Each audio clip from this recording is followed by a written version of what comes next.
รัฐวิสาหกิจลาวเอเชียโทรคมสร้างตั้งขึ้นในวันที่ 7 เดือน 2 ปี 2002 โดยกระทรวงป้องกันประเทศลาวเอเชียโทรคมมีหน้าที่ขยายพื้นที่โครงหลังอย่างเข้มแข็ง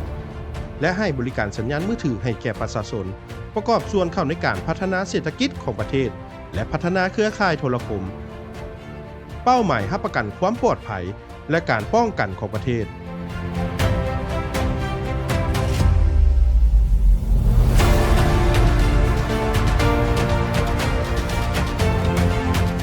รัฐวิสาหกิจลาวเอเชียโทรคมประสบผลสำเร็จในการดำเนินธุรกิจในหลายด้านเป็นต้นแมนด้านรายรับและการพัฒนาประเทศตลอด2 ปีผ่านมา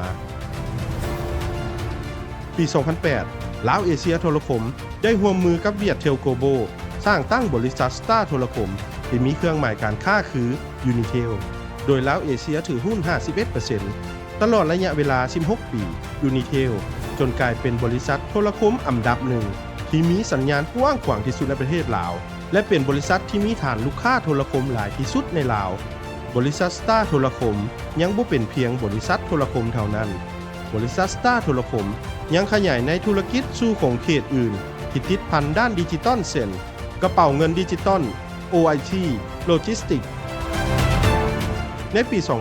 2024 บริษัทสตาร์โทรคมมีรายรับหลายกว่า$138 ล้านและมอบอากรให้รัฐบาลหลายกว่า$24 ล้านนอกจากนี้แล้วลาวเอเชียได้รับความไว้วางใจจากภาครัฐให้ต่างหน้ารัฐบาลลาวถือหุ้นใหญ่ 60% ของท่าเรือสากลลาวเวียดนามในการเข้าร่วมพัฒนาท่าเทียบเรือวุ่งอ่างอยู่แขวงฮาติ่งสสเวียดนาม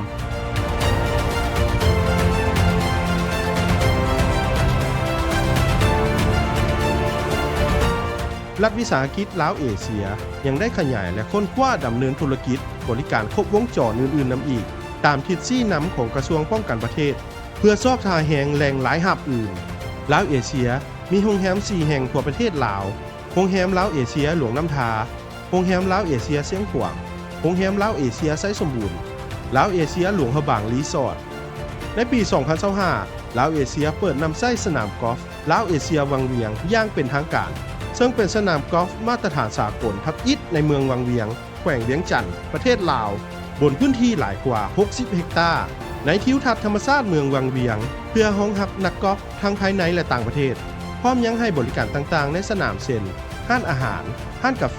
และอื่น